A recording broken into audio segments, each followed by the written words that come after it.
Bored at home?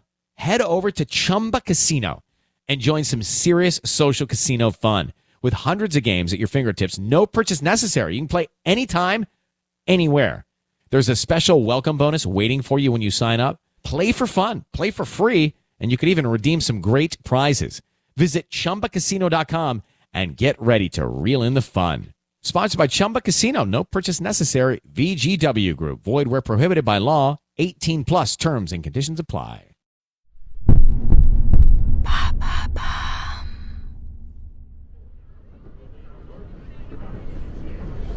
Métro de Tokyo, 20 mars 1995.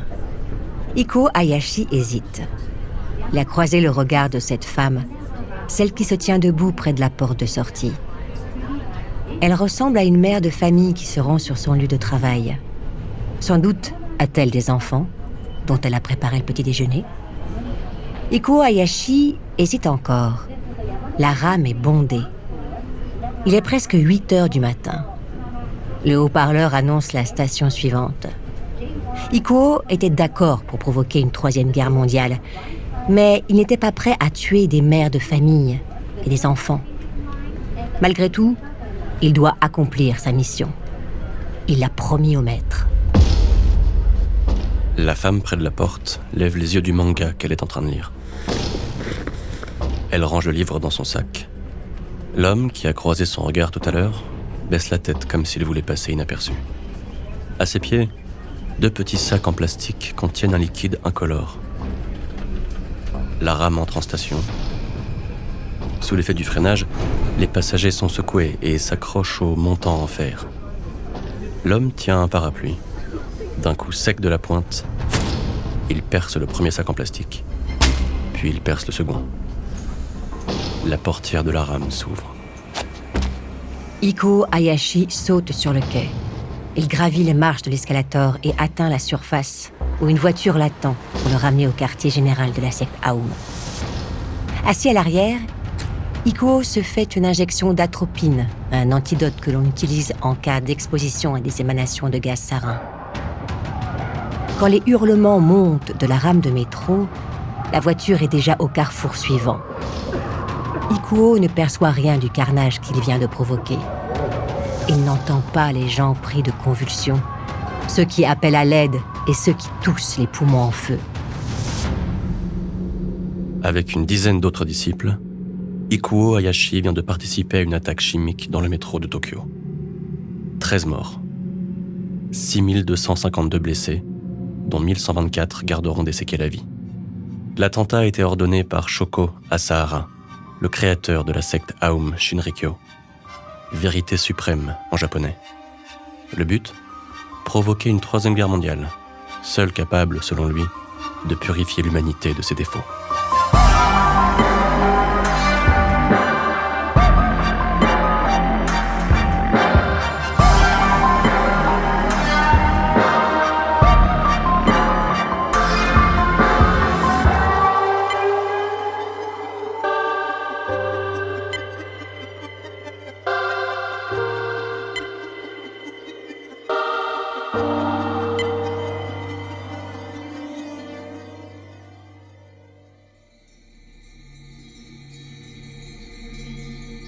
Quelle que soit la manière dont on considère Shoko Asahara, on en revient toujours au même constat.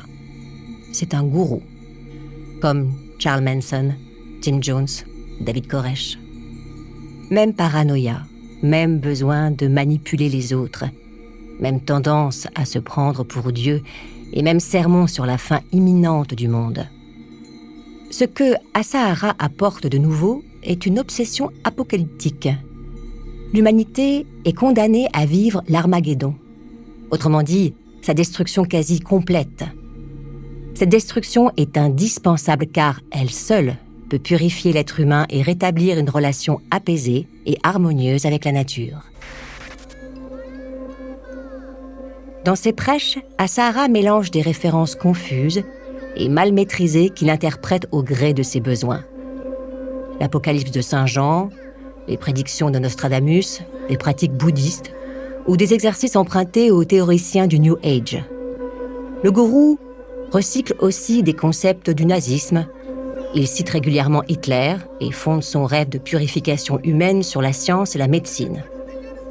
À ce magma d'influence qu'il qualifie de savoir, Asahara ajoute des références aux ouvrages d'Isaac Asimov, à des séries télé et des dessins animés. Difficile de croire qu'Asahara ait ainsi pu s'installer comme une figure religieuse respectable, voire admirée. Si la secte Aum est devenue aussi influente et aussi dangereuse, cela tient à une raison historique. Le Japon est le seul pays à avoir fait l'expérience de la dévastation nucléaire. Les bombes larguées sur Hiroshima puis Nagasaki en août 1945 ont transformé l'imaginaire japonais. L'annihilation complète de l'humanité occupe une place unique dans cette culture. L'un des dessins animés les plus populaires quand Asahara était enfant était Le voyage du navire spatial Yamamoto, nom d'un célèbre bâtiment de la marine japonaise pendant la guerre. L'action se passe en 2199, alors que la Terre a été presque totalement anéantie par un holocauste nucléaire. Le Yamamoto parcourt l'espace à la recherche d'un nettoyeur cosmique qui permettrait de laver notre planète de sa pollution nucléaire. Comme le noteront les procureurs lors du procès, Shoko Asahara assoit son autorité de gourou sur une révélation. Il affirme avoir triomphé d'épreuves qui ont marqué sa vie. En sortant vainqueur de ce combat, Asahara a accédé à des connaissances qui justifient son statut de maître et dieu auprès de ses adeptes. Pour Shoko Asahara, les épreuves ont commencé le jour de sa naissance, le 2 mars 1955. Affecté par un glaucome congénital, Shizuo Matsumoto, de son vrai nom, est aveugle d'un œil et n'a qu'un 10e à l'autre œil.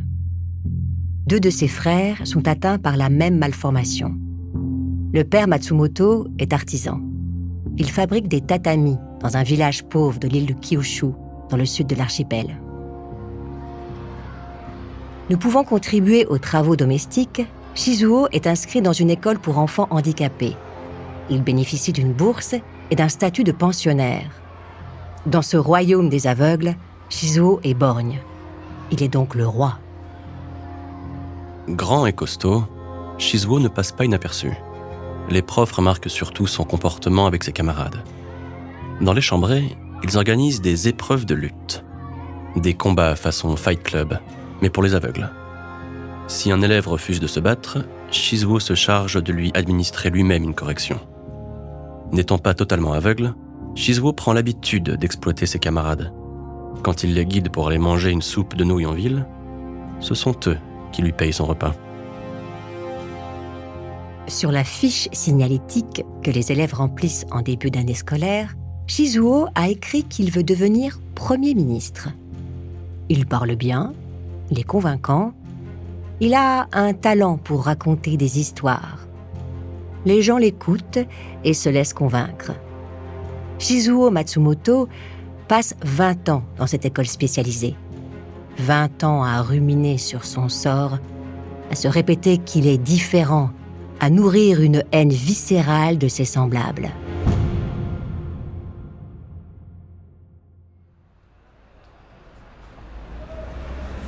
En 1975, son diplôme en poche, Shizuo s'installe dans la ville de Kumamoto, où il ouvre un cabinet d'acupuncture et de massage. En 1976, la justice le condamne à une amende de 15 000 yens, 150 $, pour des blessures infligées à un patient. Il quitte Kyushu et part s'installer à Tokyo, avec le désir d'intégrer l'université locale, la plus prestigieuse du pays. C'est un échec cuisant. Pendant 4 ans, de 1978 à 1982, Shizuo Matsumoto se cherche. En proie à des doutes profonds, il tente de trouver sa place dans cette capitale japonaise en pleine effervescence. Il cherche à comprendre ce Japon qui a survécu au feu nucléaire, cet ancien empire qui renaît de ses cendres pour devenir un géant économique. Shizuo se plonge dans la lecture des écrits de Mao Tse-tung. Le dirigeant chinois le fascine. Il rencontre et épouse une jeune femme, Tomoko Ishii, avec laquelle il ouvre une herboristerie médicale. En 1982, le couple est condamné à 200 000 yens, 2 000 $, d'amende, pour pratique illégale de la médecine. Et Asahara passe quelque temps en prison. il se reconvertit alors dans la médecine taoïste, la divination et le mysticisme. Shizuo rejoint Agonshu, l'une des nouvelles religions en vogue au Japon. Pendant 3 années, il côtoie le maître Shiyu Kiriyama, un sexagénaire qui lui sert de modèle. Le jeune ambitieux complète son corpus théorique, auto-purification, exercice mystique du yoga et bouddhisme ésotérique, afin de soigner le mauvais karma. Comme l'expliqueront les experts psychiatres lors du procès, ces années sont celles de l'éveil de Shizuo Matsumoto. Le jeune infirme change de nom. Il se baptise Shoko Asahara. Shoko signifiant « lumière éclatante ». En 1984, il déclare au registre du commerce la création d'une école de yoga et de méditation. Il la baptise Aum Shinsen no Kai. Le terme de Aum désigne en sanskrit les forces primaires, responsables de la création et de la destruction. En 1985, Asahara connaît enfin son quart d'heure de gloire. Un obscur magazine New Age, le Twilight Zone, publie une photo de lui, barbe longue, cheveux hirsutes, tunique impeccable, en train de léviter dans la position du lotus. En réalité, Asahara tenait en l'air, non par la force de sa volonté, mais grâce à un système de câbles et quelques retouches à la photo. Les flics gardent un œil sur Asahara. Il serait difficile de ne pas le remarquer. Mais la loi japonaise est permissive en matière de liberté religieuse et les autorités se mêlent rarement du fonctionnement des communautés.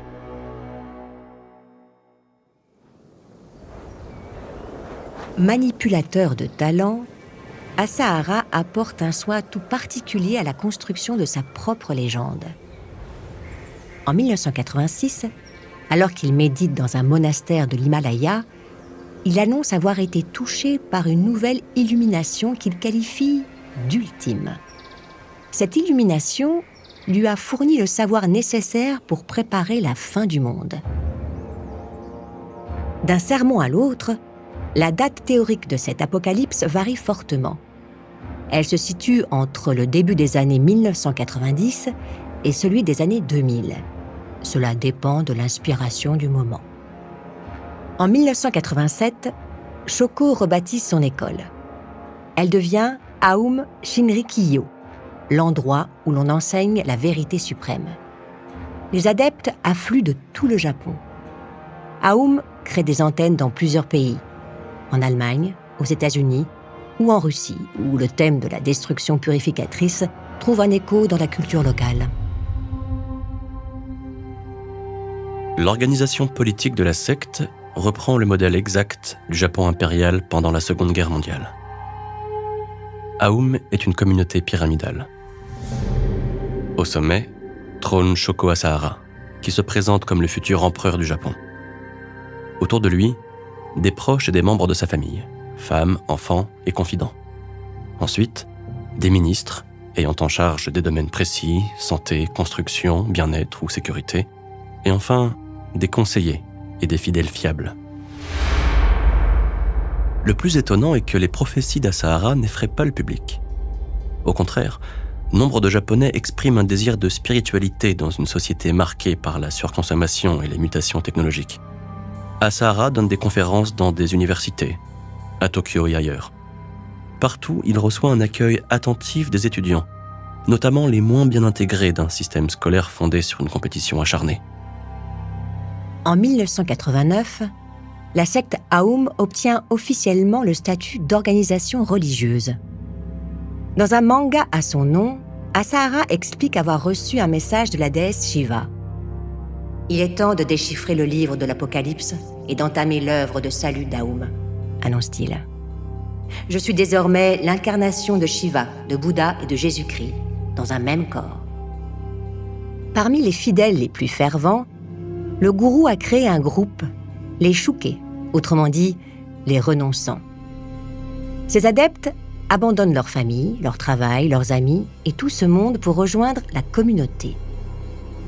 Ces renonçants sont soumis à une ascèse extrême. Célibat, interdiction d'éjaculer pour les hommes, jeûne, méditation prolongée, exercice respiratoire, prostration, travail forcé et privation de sommeil. Pas plus de 3 ou 4 heures par nuit. Cela est complété par des séances de mise en accusation publique pour des faits passés. Les informations étayant les accusations sont obtenues par la consommation de LSD ou d'autres psychotropes.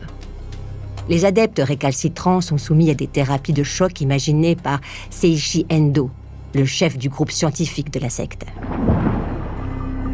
Plongés dans des bains d'eau à plus de 50 degrés ou dans des eaux gelées, suspension par un pied, tête en bas, pendant plusieurs heures, isolement dans des cellules à peine assez grandes pour s'allonger, plus l'initiation est violente, plus le fanatisme des disciples est inébranlable, plus l'adoration du maître est inconditionnelle. Au total, la police estime que 80 membres d'Aum sont morts lors de punitions ou ont été exécutés par d'autres membres de la secte. Certains adeptes tentent de s'enfuir, mais les membres les plus radicalisés veillent au grain.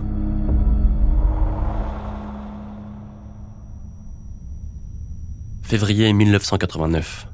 Shuji Taguchi est à l'isolement depuis des jours. Hideo Murai, le ministre de la Science et de la Technologie, l'a interrogé plusieurs fois dans sa cellule. Shuji Taguchi doit renoncer à ses projets de fuite. Il ne doit plus penser à son ami qui est mort lors d'une séance un peu poussée d'initiation. Tout cela est fait pour le bien des fidèles.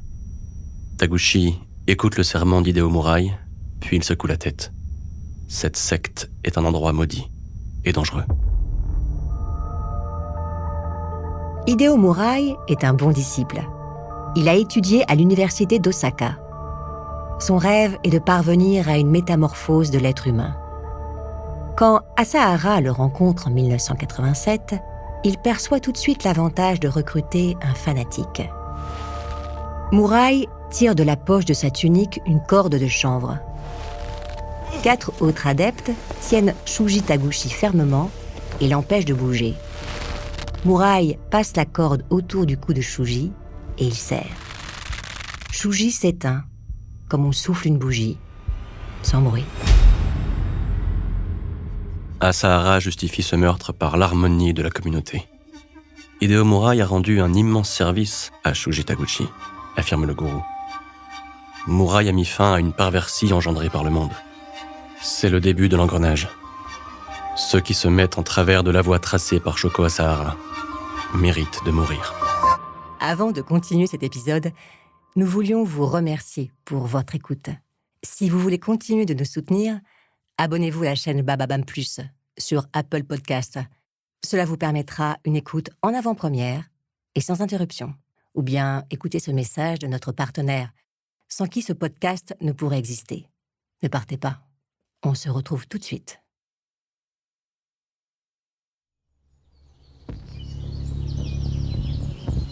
Bien sûr, il y a le plaisir de coucher avec toutes les femmes de la secte. Bien sûr, il y a la satisfaction d'être obéi sans discussion. Pour un homme handicapé comme Shoko Asahara, ce sont des compensations appréciables. Mais il y a aussi la réussite matérielle, la richesse à laquelle lui, le gamin pauvre, aspirait comme à une revanche sur le destin. En quelques années, Asahara bâtit un empire estimé à près d'1 milliard de dollars à l'époque où la secte est la plus influente. Aum compte jusqu'à 10 000 adeptes au Japon, 30 000 en Russie et quelques milliers dans d'autres pays, y compris le Sri Lanka. La secte ouvre des restaurants, des librairies, un centre de remise en forme, des services de babysitting, des organismes de rencontres pour adultes et des agences de voyage. Elle prend également des participations via des sociétés écrans dans des entreprises chimiques, pharmaceutiques et d'équipements techniques. À l'étranger, Aum possède une plantation de thé au Sri Lanka, un ranch en Australie, une société d'import-export à Taïwan et une société enregistrée à New York, spécialisée dans l'achat d'équipements high-tech. Après des hésitations, Shoko Asahara installe le quartier général d'Aum à Fujinomiya, une petite localité proche du mont Fuji, à une centaine de kilomètres de Tokyo. C'est là que les disciples vivent dans des conditions spartiates, répartis en dortoirs collectifs et passant leur journée à appliquer les ordres du maître. Le centre d'activité de la secte est, lui, installé dans un autre village, à Kamikushiki, distants de quelques kilomètres. Chaque sanctuaire est divisé en satyam, la vérité en japonais, qui sont des bâtiments numérotés et dont l'accès est réglementé. Le Satyam 7 est un édifice de 3 étages qui abrite les recherches des équipes scientifiques. C'est là que les chercheurs recrutés par Shoko Asahara tentent de synthétiser de la toxine botulique, de l'anthrax, des composés neurotoxiques et du gaz sarin. C'est là que le gourou et ses ministres préparent l'extermination de l'espèce humaine.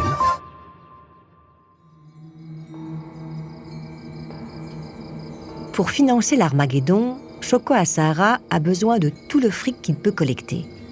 Il y a d'abord l'obligation faite à tout nouvel adepte de renoncer à ses biens matériels au profit de la secte. L'ennui est que ces confiscations se heurtent souvent à la résistance des membres de la famille. Pour pallier cet inconvénient, Asahara a mis au point un subterfuge. Il se vend lui-même à ses fidèles, afin que ces derniers soient en phase avec le maître. Un Shaktipat, autrement dit un transfert d'énergie, coûte $500. Pour ce prix, le gourou pose la pointe des doigts sur votre front et vous transmet son flux énergétique. L'eau de son bain, qui aurait des propriétés miraculeuses si on la boit, vaut $1000 le litre. Quelques gouttes de son sang sont facturées $10 000. Et l'utilisation d'un casque d'initiation vaut $10 000 par mois. Il s'agit d'un casque ordinaire équipé d'électrodes qui envoient des décharges électriques dans le crâne du disciple. Ces décharges sont présentées comme des ondes cérébrales transmises par le maître au moyen de cet équipement. 1989. Tsutsumi Sakamoto est un jeune avocat du barreau de Tokyo. Plusieurs proches d'adeptes de la secte lui ont demandé de défendre leurs intérêts. Sakamoto a recueilli des témoignages d'extorsion de biens et de manipulation de personnes vulnérables. Il s'intéresse surtout au lavage de cerveau pratiqué sur les adeptes dès leur entrée dans la communauté. Le recours à des psychotropes, comme le LSD, est systématique. Les fidèles doivent écouter pendant des heures des cassettes de prêches d'Asahara, tout en regardant des images du gourou projetées sur un écran de télévision. L'exercice est répété 300 fois par jour pour les moins de 20 ans, 500 fois pour les plus de 20 ans, 700 fois pour les plus de 30 ans et 1000 fois pour les plus de 40 ans. Cette pratique doit aider le disciple à purifier son karma corrompu par les 3 S. Sex, sport and screen. Le sexe, le sport et les écrans. Octobre 1989. À force d'enquêter et de multiplier les déclarations à la presse, Tsutsumi Sakamoto devient un danger pour Aum. Dans un entretien accordé à la chaîne TBS, le jeune avocat détaille et expose au grand jour les pratiques de la secte. Et ça, Asahara ne peut pas le permettre. Ayant des entrées parmi les dirigeants de la station de télé, le gourou récupère en secret une copie de l'interview. Puis, il fait pression sur la chaîne pour annuler la diffusion. Finalement, il donne l'ordre. Sakamoto doit être exécuté. Et c'est le docteur Nakagawa qui va se charger de cette tâche. Yokohama, novembre 1989. La police n'a découvert l'assassinat de Tsutsumi Sakamoto qu'en 1995, soit 6 ans après les faits. Malgré tout, les enquêteurs ont établi avec précision la date de la mort et le déroulement des faits commis dans l'appartement du jeune avocat. Le matin du 3 novembre, 3 prêtres de la secte gravissent les marches menant à l'immeuble où Sakamoto vit avec sa femme et leur petite fille de 14 mois. Les 3 hommes ont fourré dans des sacs du chlorure de potassium, des cordes, des marteaux et une massue. Selon les témoignages recueillis en 1995, l'ordre était d'exécuter Sakamoto seul. C'est ce que fait l'un des prêtres. Il tue le jeune homme à coups de marteau dans la chambre du couple. Pris dans une spirale de violence, les agresseurs s'enfoncent alors dans l'horreur. La femme de Sakamoto est assommée, puis étranglée à l'aide de la corde. La petite fille de 14 mois est étouffée. Le docteur Nakagawa lui injecte du chlorure de potassium pour l'achever. Les 3 corps sont emportés et ramenés au QG de la secte. Là, des adeptes procèdent à leur démembrement, à l'arrachage des dents et à la dispersion des restes dans la campagne. Ce n'est qu'après l'attentat du métro de Tokyo et les perquisitions menées dans les locaux de la secte que la police trouve une réponse à la disparition du jeune avocat.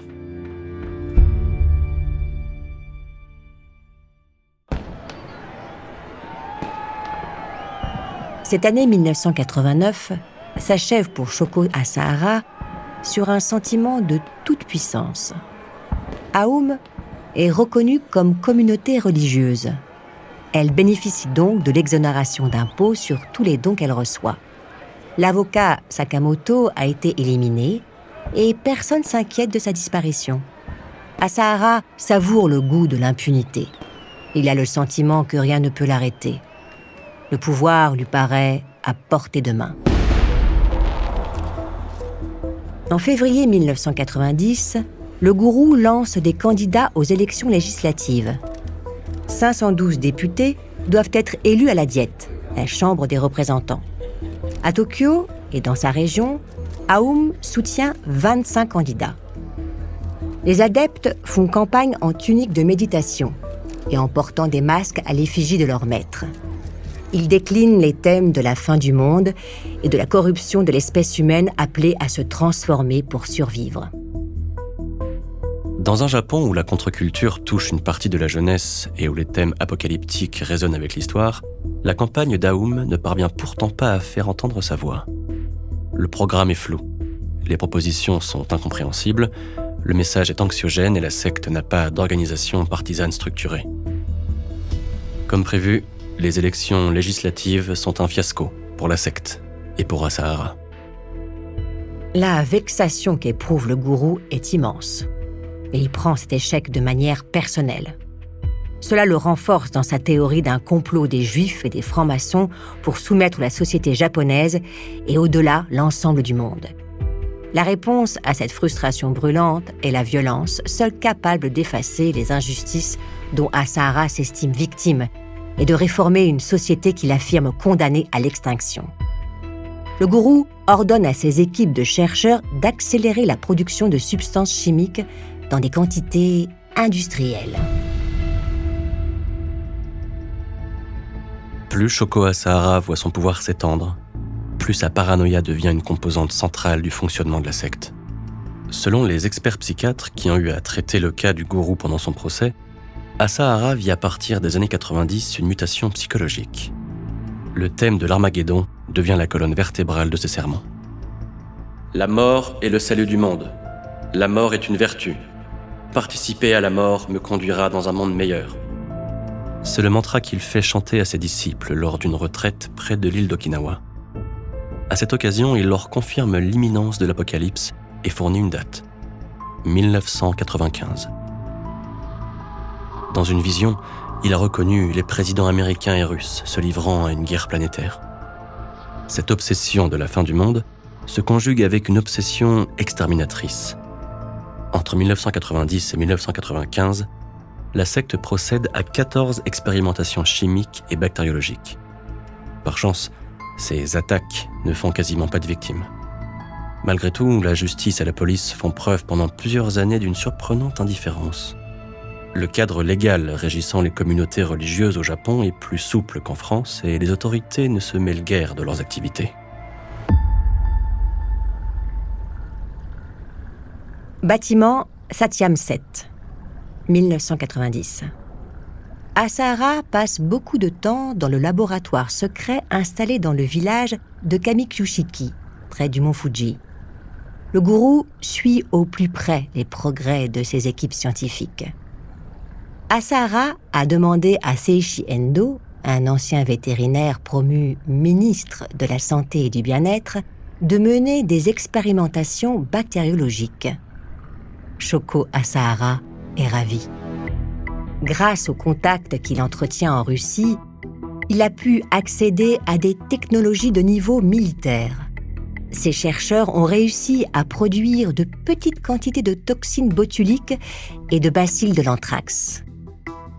Heureusement, Les compétences techniques de Seiichi Endo sont très limitées. Premier écueil, les chercheurs d'Aum ne réussissent pas à synthétiser des produits chimiquement purs. Deuxième écueil, ils ne parviennent pas non plus à les transformer en armes utilisables contre des populations. La puissance de destruction d'Aum est bien réelle, mais elle n'est pas au niveau des espoirs d'Asahara. Pour se maintenir à la tête de son organisation, le gourou fait tourner à plein régime la machine à laver les cerveaux. Dans l'un de ses sermons, il annonce qu'il sera couronné empereur du Japon en 1997 et qu'il convient de tuer tous ceux qui s'opposent à cette vérité suprême. Sa fascination pour le nazisme devient la colonne vertébrale de ses déclarations. « Je ne crois pas qu'il soit absurde d'affirmer que les nazis renaîtront de leurs cendres comme un phénix après l'Armageddon », écrit-il dans un pamphlet. L'admiration qu'Asahara avoue à Adolf Hitler est sincère et profonde. Avec le dictateur allemand, le gourou japonais partage une fascination pour la médecine et les expérimentations sur les êtres humains. La torture et le meurtre deviennent, pour lui, des techniques acceptables. À Tokyo, Aum gère une petite entité hospitalière. 9 lits qui accueillent les fidèles récalcitrants et les ennemis de la secte. Dans cette unité, les médecins procèdent à des tests anti-espions, des injections de barbiturique pour faire avouer aux adeptes qu'ils sont vendus au gouvernement. Un homme de 63 ans y fut détenu pendant 14 mois et drogué de manière quotidienne avant de succomber à une attaque cardiaque en janvier 1992. Avril 1990. Centre de recherche de la secte Aum. 3 camions quittent le sanctuaire de Kamikuishiki et prennent la direction du centre de Tokyo. À l'arrière des véhicules ont été chargés des bidons contenant de la toxine botulique. Les 3 camions font route ensemble, puis se séparent à l'entrée de Tokyo. L'un se gare près de la Diète, le parlement japonais, le second près d'une base navale américaine, et le troisième à l'aéroport international de Narita. Seiichi Endo supervise l'attaque, mais le produit que le chercheur a confectionné est de mauvaise qualité. De plus, Endo ne possède pas de moyens efficaces pour le disperser dans l'air. La tentative est un échec. Loin de se décourager, Endo effectue plusieurs voyages en Russie dans les années qui suivent.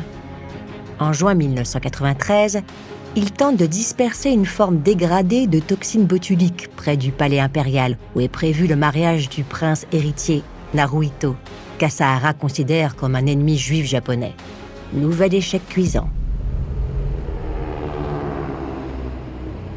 Qu'à cela ne tienne, le gourou est désormais sur le sentier de la guerre. Il organise des stages de formation militaire pour certains de ses adeptes. Par groupe de 50, il se forme avec des experts russes. Environ 200 disciples deviennent ainsi des soldats. Dans cette deuxième phase de son règne, Shoko Asahara se prend de passion pour les armes au laser. Fascination pour Star Wars ? Influence du système antimissile que Ronald Reagan nomme lui-même « Guerre des étoiles » ? Impossible à dire. Quoi qu'il en soit, Asahara rencontre le prix Nobel russe Nikolai Bassov, récompensé pour ses recherches sur cette technologie. Des adeptes de la secte sont arrêtés après avoir cambriolé 2 laboratoires spécialisés dans la confection de lasers commerciaux. Aum tente enfin d'acheter à une société californienne un système laser pour 500 000 $. L'accord ne se fait pas. La secte exigeait de récupérer le matériel immédiatement. Malgré tout, en octobre 1994, des habitants de Kamikuishiki affirment avoir vu un rayon rouge qui s'élevait des bâtiments appartenant à la secte. La maîtrise du laser reste un projet à long terme. Asahara le sait. Tout comme il sait qu'il ne peut pas reporter sans cesse le jour de la fin du monde. Mais grâce à l'acharnement de Seiichi Endo, une première attaque mortelle est programmée. Avant de continuer cet épisode, nous voulions vous remercier pour votre écoute. Si vous voulez continuer de nous soutenir, abonnez-vous à la chaîne Bababam Plus sur Apple Podcasts. Cela vous permettra une écoute en avant-première et sans interruption. Ou bien écoutez ce message de notre partenaire, sans qui ce podcast ne pourrait exister. Ne partez pas. On se retrouve tout de suite.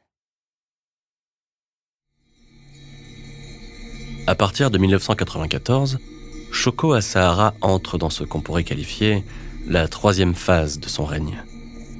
Le maître de la secte Aum voit des espions partout. Son ressentiment à l'égard des Juifs et des francs-maçons devient obsessionnel. Dans plusieurs déclarations publiques, il affirme que le gouvernement japonais veut détruire sa communauté, y compris en l'éradiquant avec du gaz sarin. Bien qu'aucune poursuite ne soit engagée, le gourou affirme que la secte est victime de persécutions. Comme tous les manipulateurs, Asahara a recours à une vieille technique, l'inversion de l'accusation. Autrement dit, reprocher à son adversaire ce que l'on est soi-même en train de faire. Selon les experts, la relation d'Asahara avec la réalité devient alors chaotique. Au cours du procès, ils établiront que le prophète a traversé pendant les mois précédant l'attentat de Tokyo une phase psychotique.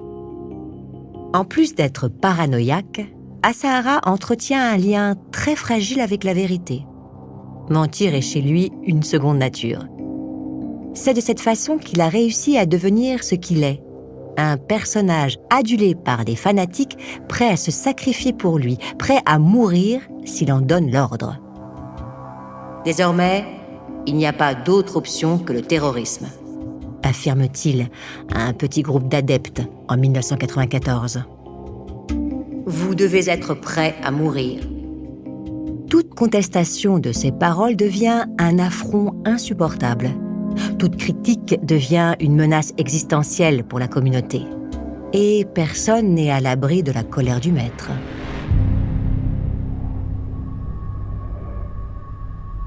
Janvier 1994, Fujinomiya.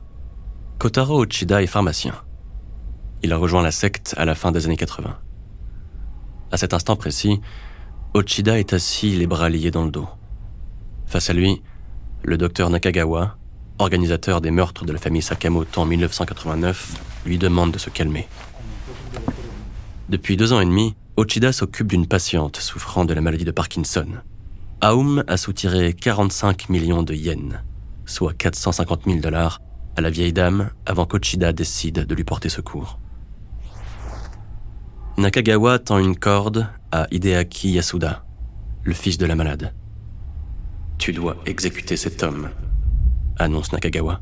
« C'est la seule façon de soigner ton mauvais karma et de soigner ta mère souffrante. » Yasuda est terrifié. « Tu ne veux pas être un traître, n'est-ce pas ?» insiste Nakagawa. La corde s'enroule autour du cou d'Uchida. Yasuda serre. Ses mains tremblent. Il n'y arrive pas. Nakagawa saisit Uchida à bras-le-corps et finit d'étrangler sa victime. Asahara, qui assiste à la scène, approuve d'un hochement de tête. Nakagawa vérifie le pouls. Uchida est mort. La production de sarin commence sur le site de Fujinomiya. Shoko Asahara a donné des instructions précises concernant l'élaboration de cette arme chimique. Il estime avoir besoin de 70 tonnes de ce gaz mortel afin de déclencher un conflit généralisé. Pour mener cette attaque, il fait l'acquisition d'un hélicoptère M-17 en Russie. L'effondrement de l'URSS et la corruption qui règne dans l'ex-armée soviétique facilitent l'achat de matériel militaire. Finalement, en novembre 1993, Seiichi Endo synthétise quelques gouttes de liquide incolore, du gaz sarin. Cet agent chimique a été mis au point par les laboratoires IG Farben en 1939 dans la Ruhr, à la faveur des recherches sur les pesticides. Liquide, le sarin se transforme en gaz au contact de l'air. Il est inodore, incolore, très volatile et 500 fois plus puissant que le cyanure. Que les nazis ne l'aient pas utilisé pendant la guerre ne change rien pour Asahara. Lentement, l'admiration du gourou pour le Troisième Reich tourne à l'idée fixe. Asahara ordonne la confection d'autres gaz comme le tabac, un puissant neurotoxique, et le cyanure d'hydrogène employé dans le camp d'extermination d'Auschwitz. Pour célébrer cette avancée, Asahara improvise un mantra en l'honneur du gaz sarin. Cela vient de l'Allemagne nazie, une petite arme chimique dangereuse, sarin, sarin. Si vous inhalez ces vapeurs mystérieuses, vous mourrez en vomissant du sang, sarin, sarin, sarin, l'arme chimique. La chanson est directement copiée d'un dessin animé et d'un manga mettant en scène Sarii, le magicien, un garçonnet d'une dizaine d'années doué de pouvoirs surnaturels.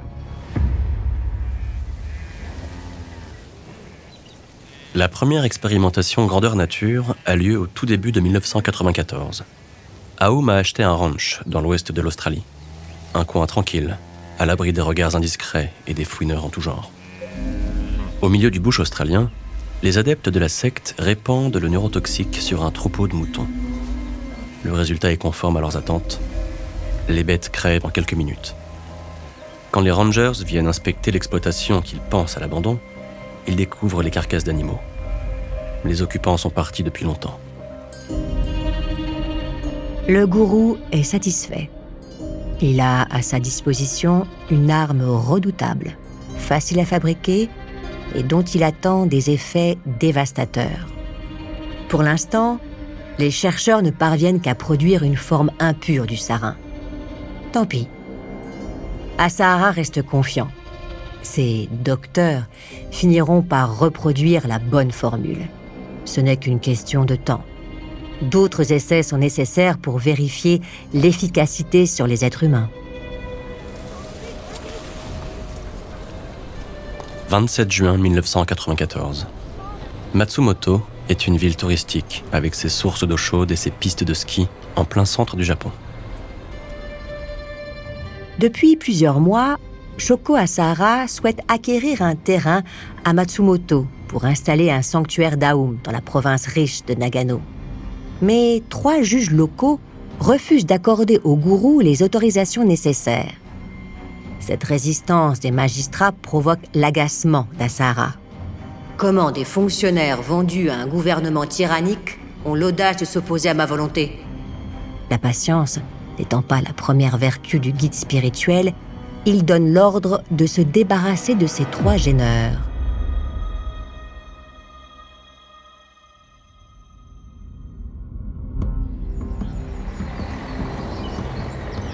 L'air est doux et clair en cette fin de mois de juin.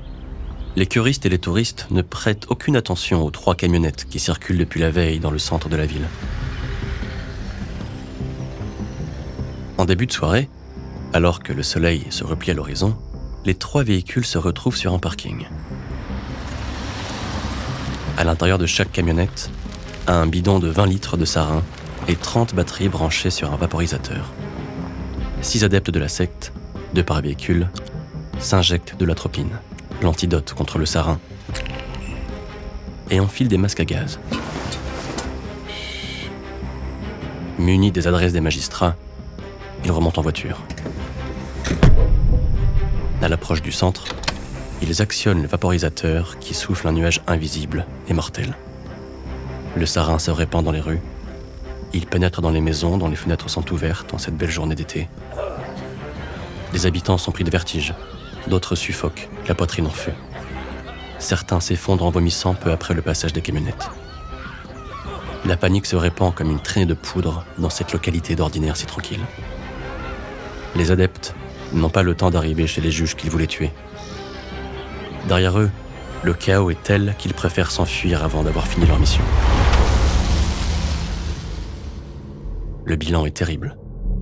8 morts et 500 blessés, dont plusieurs souffrent de lésions irréversibles aux yeux, à l'estomac et aux poumons. La police arrête un pauvre type, un habitant de Matsumoto qui n'a aucun lien avec la secte Aoum. Il est rapidement mis hors de cause. Ce n'est qu'après l'attentat de Tokyo que les flics feront le lien entre les 2 attaques. Pendant la seconde moitié de 1994, Asahara se montre de plus en plus impatient. Les chercheurs d'Aoum synthétisent environ 200 grammes de gaz VX, un puissant neurotoxique. Sur ordre du gourou, des adeptes se livrent à de nouvelles attaques ciblées. D'abord, Asahara tente de faire assassiner Daisaku Ikeda, leader de la communauté religieuse Soka Gakkai, que le maître d'Aoum considère comme un dangereux rival. les disciples d'Asahara font 2 tentatives de meurtre. Les 2 se soldent par des échecs. Le 12 décembre 1994, un jeune homme que le gourou soupçonne d'être un informateur de la police sort de chez lui à Osaka. L'homme fait quelques mètres dans la rue quand 2 adeptes surgissent derrière lui. À l'aide d'une seringue, il lui arrose le cou de VX avant de prendre la fuite. Le jeune homme poursuit ses agresseurs pendant une centaine de mètres, puis il s'effondre, pris de convulsions. Quand les secours arrivent, le jeune homme est dans le coma. Hospitalisé, il meurt au bout de 10 jours sans avoir repris connaissance. Quelques semaines plus tard, les disciples d'Aoum s'en prennent à la journaliste Soko Egawa, qui a rédigé une série d'articles très critiques sur les pratiques de la secte. Intoxiquée, Egawa est prise de toux et de difficultés respiratoires, mais elle est hospitalisée à temps. Finalement, Asahara fixe une date pour le déclenchement de l'Armageddon. Ce sera en novembre 1995. Il est convaincu que ses fidèles seront prêts à ce moment-là. Il est confiant. Pourtant, il sait que le temps presse car les flics commencent à se montrer curieux. Jusqu'à l'attaque de Matsumoto, la police ne s'intéresse pas à Aoum. C'est quand les appels téléphoniques se mettent à pleuvoir que les enquêteurs commencent à se bouger. Ils rassemblent d'abord les plaintes d'anciens disciples ou de parents d'adeptes ayant été abusés. Puis, à la demande des habitants de Fujinomiya et de Kamikuishiki, ils procèdent à des prélèvements de terre autour des sanctuaires de la secte. Les analyses montrent des traces de désintégration du gaz sarin. Les flics tentent enfin d'infiltrer un agent parmi les membres de la secte, mais celui-ci se fait démasquer et est exécuté. Les policiers décident alors de monter une opération de grande envergure contre plusieurs des propriétés d'Aoum réparties sur le territoire japonais. Ils procèdent à l'arrestation de 3 médecins accusés d'avoir prescrit inutilement des psychotropes aux disciples. Mais les enquêteurs ne peuvent pas faire plus que ces arrestations, faute de preuves matérielles. Le talent de Shoko Asahara est d'avoir réussi à s'infiltrer dans tous les milieux. Il est parvenu à convaincre des gens aussi différents que des étudiants, des scientifiques, chefs d'entreprise, mais aussi des policiers et des soldats. Le gourou est averti de l'opération que les flics mettent sur pied.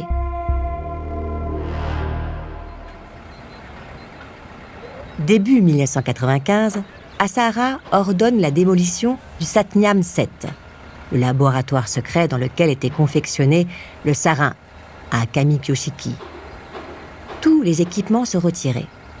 Les pièces sont repeintes, redécorées, et une immense statue de Shiva et de 2 Bouddhas dorés sont installés à l'entrée pour signifier qu'il s'agit d'un lieu de prière. Quand les policiers arrivent, Asahara s'occupe de leur faire visiter les lieux personnellement. Les flics ont beau fouiller chaque remise, ouvrir chaque meuble, écarter chaque rideau, ils ne trouvent rien. Ils savent qu'Asahara est en train de les narguer, mais ils ne peuvent rien faire. Le gourou précise même que le Satyam 7 est ouvert au public et à tous ceux qui souhaitent se recueillir ou mieux connaître les activités de la secte. S'il a échappé à l'attention des autorités jusqu'à présent, Shoko Asahara comprend que les choses sont en train de changer. Il est dans le collimateur des flics. S'ils ne peuvent lui coller sur le dos les meurtres commis par ses disciples, ni l'attentat de Matsumoto, le gourou voit se refermer la fenêtre de tir pour déclencher l'apocalypse. Les techniciens qui doivent produire 1000 fusils d'assaut, AK-74, n'en ont assemblé qu'un seul. Les volumes d'armes chimiques synthétisées sont insuffisants. Malgré tout, Asahara doit agir. Il est obligé d'improviser. À ses fidèles les plus fervents, le gourou annonce qu'Aoum va frapper la première, car selon lui, le gouvernement japonais est en train de préparer une attaque chimique contre la secte. Celle-ci ne fait que se défendre, et la meilleure défense est l'attaque.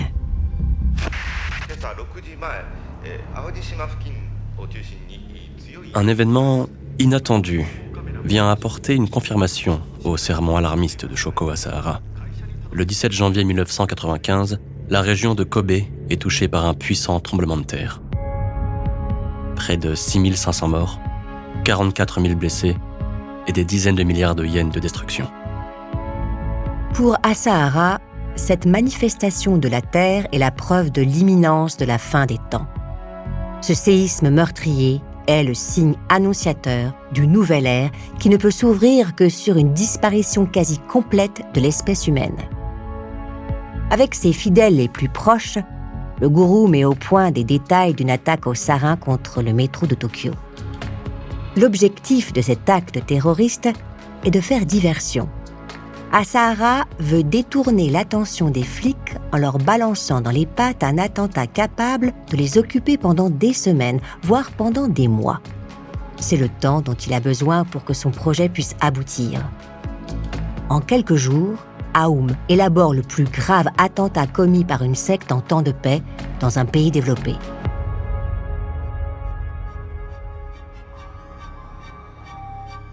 Cette attaque terroriste marquera le début de la fin pour Aoum et pour Asahara. Après une petite dizaine d'années à fomenter un complot que le gourou rêvait d'ampleur mondiale. Avant de continuer cet épisode, nous voulions vous remercier pour votre écoute. Si vous voulez continuer de nous soutenir, abonnez-vous à la chaîne Bababam Plus sur Apple Podcasts. Cela vous permettra une écoute en avant-première et sans interruption. Ou bien écoutez ce message de notre partenaire, sans qui ce podcast ne pourrait exister. Ne partez pas. On se retrouve tout de suite.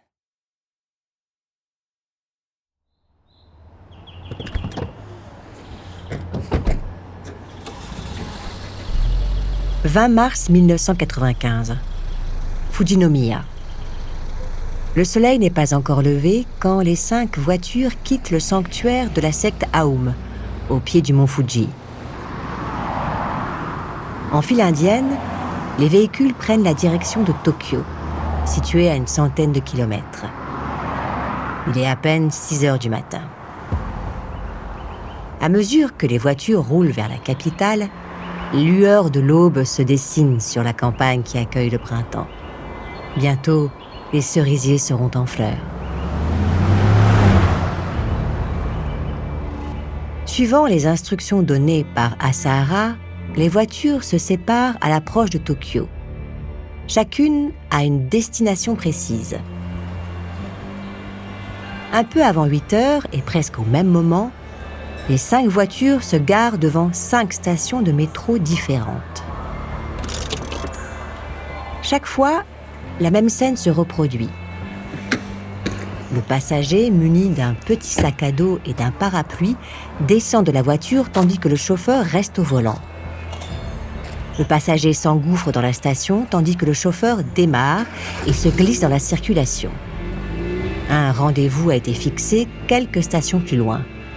Le chauffeur récupère le passager quand celui-ci a rempli sa mission.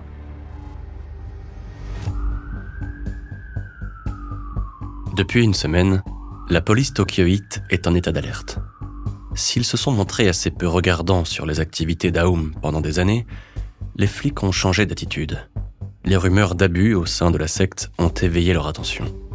Des adeptes sont portés disparus. D'autres sont morts dans des conditions qui méritent d'être éclaircies. Plus grave, le 15 mars, un groupe d'adeptes a tenté de disperser une petite quantité de la toxine botulique à la station de métro Kasumi-Gaseki, l'une des plus grandes et des plus fréquentées de Tokyo. Les adeptes transportaient la toxine dans une valise. Leur tentative a échoué de manière lamentable. Le composant était d'une nature dégradée, mais les disciples ne disposaient pas d'instruments de dispersion. L'avertissement était sans frais.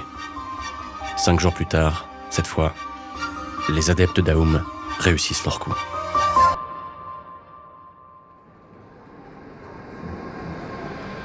Les 5 adeptes de la secte gagnent les quais du métro et attendent la prochaine rame. Les wagons sont bondés de gens qui se rendent sur leur lieu de travail. 285 stations et 5 millions de passagers quotidiens. Facile de passer inaperçu dans cette foule compacte, dont la première préoccupation est d'ignorer son voisin. Ikuo Hayashi hésite. Il regarde la femme qui se tient debout près de la portière. Ikuo imagine qu'elle est mère de famille. Peut-être a-t-elle plusieurs enfants. Quand le maître parle de l'apocalypse, Ikuo est toujours d'accord avec ce qu'il dit. Mais maintenant qu'il est dans cette rame de métro, il n'est plus aussi certain de vouloir tuer une mère de famille et faire des orphelins. Pour se donner du courage, Ikuo songe au mauvais karma des voyageurs qui l'entourent. Le maître a raison. La mort est purificatrice.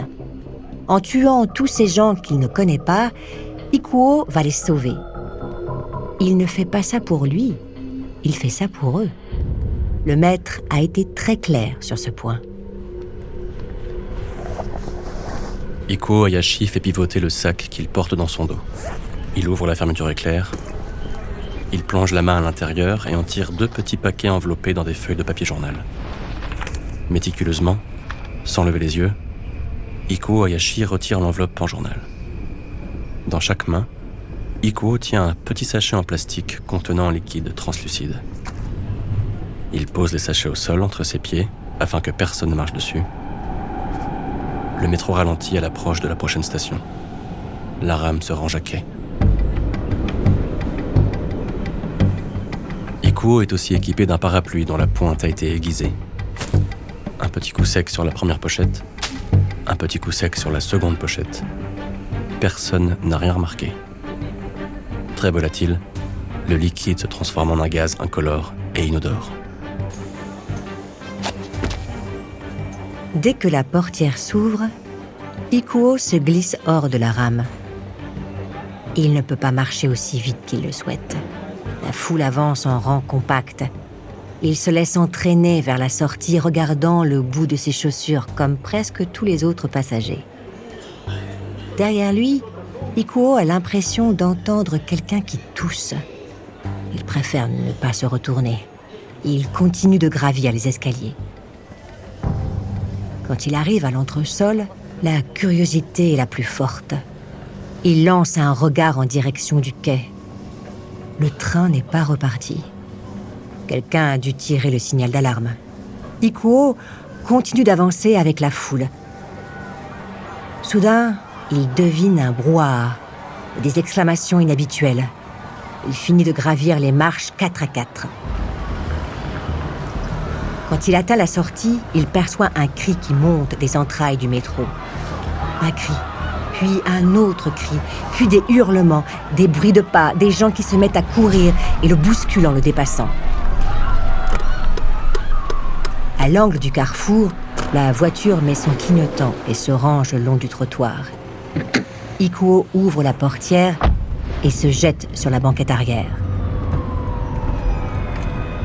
Bien que l'air du matin soit frais pour un mois de mars, il transpire à grosses gouttes.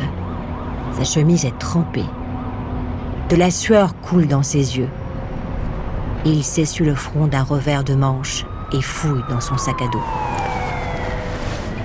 Une petite capsule d'atropine. Ikuo s'injecte l'antidote. La voiture franchit un carrefour, croisant des ambulances qui foncent sirène hurlante vers la station de métro. Par la lunette arrière, Ikuo aperçoit le chaos lumineux des gyrophares. Des gens sont allongés par terre. Certains se tiennent la gorge, d'autres la poitrine. Plusieurs sont pris de vomissements. Quelques-uns se sont évanouis. Une vieille femme est allongée sur un banc, le visage couvert par un masque à oxygène. Un secouriste lui parle à l'oreille afin de la rassurer.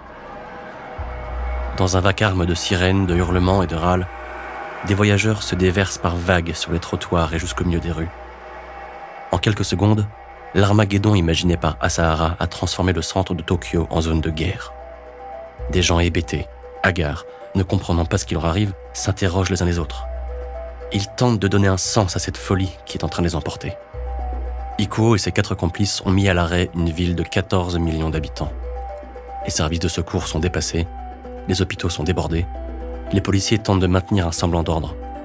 Le bilan de l'attentat est de 13 morts, 6252 blessés, dont plus de 1200 garderont des séquelles à vie.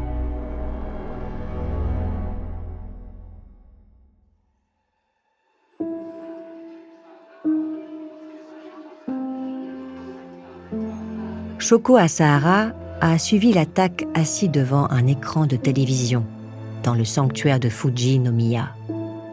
Le gourou est satisfait. Vêtu d'une tunique immaculée, la barbe noire bien lustrée, le maître félicite ses disciples à mesure qu'ils rentrent.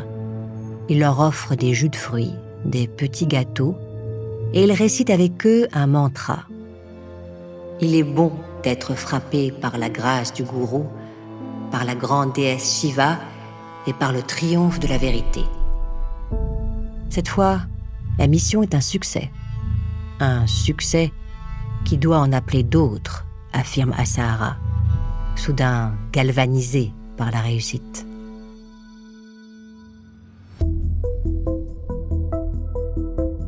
Dans les jours qui suivent, Asahara ordonne de nouvelles opérations. Le 30 mars, le chef de la police de Tokyo est atteint de 4 coups de feu et grièvement blessé alors qu'il sortait de chez lui. Le 23 avril, Hideo Murai, ministre de la science d'Aum, est poignardé en pleine rue devant l'antenne de la secte à Tokyo où une centaine de journalistes font le pied de grue. L'assassin est un ressortissant coréen. Interrogé, l'homme dit avoir agi sur ordre de Yakuza, les membres de la mafia japonaise, exécutant un contrat de Shoko Asahara. Murai montrait des signes inquiétants de fragilité et le gourou a préféré ne prendre aucun risque. Le 5 mai, un sac contenant du cyanure d'hydrogène est découvert dans les toilettes de la station de métro Shinjuku, l'une des plus fréquentées du réseau de Tokyo. Dans les jours qui suivent, les policiers arrêtent plusieurs centaines d'adeptes d'Aum et saisissent 275 barils de sarin ainsi que des petites quantités de neurotoxiques et du matériel destiné à fabriquer des armes. 2 mois s'écoulent entre les attentats du métro et l'arrestation de Shoko Asahara, le 16 mai 1990. Cela peut sembler un délai assez long, étant donné que la responsabilité de la secte dans les attaques du 20 mars ne fait aucun doute. Si les policiers se montrent aussi prudents, c'est qu'ils redoutent des attaques suicides de la part d'adeptes fanatisés.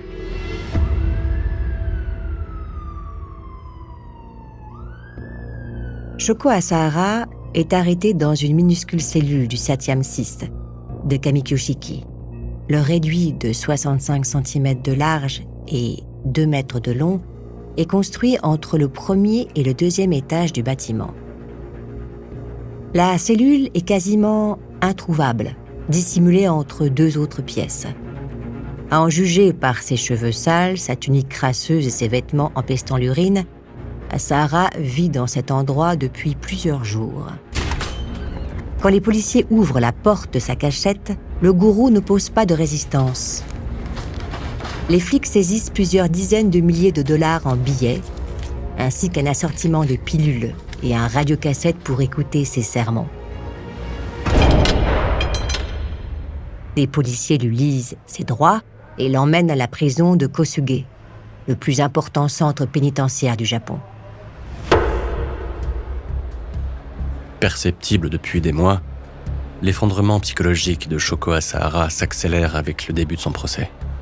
Lui, dont les désirs étaient désordres, est traité comme un justiciable ordinaire. Dans le box, avec une dizaine de ses adeptes, Asahara a l'air pathétique d'un escroc manipulateur pris dans les filets de la justice. Il n'a plus rien du gourou arrogant, sûr de lui et brutal, qui régnait sur des milliers de fidèles soumis à son emprise. Même ses plus proches conseillers et les membres du premier cercle finissent par se retourner contre leur maître. Lors de son procès, Uko Hayashi explique qu'il ne voulait pas participer aux attentats du métro. Quand le président du tribunal l'interroge sur le rôle qu'il jouait au sein de la secte, Hayashi se montre critique. Aum est une erreur et elle ne peut pas être considérée comme une religion, commente l'ancien médecin. Asahara n'est pas capable de dire la vérité et il n'est pas capable de la reconnaître comme telle. Ses actes de repentir valent à Hayashi la clémence du tribunal et lui évitent la peine capitale.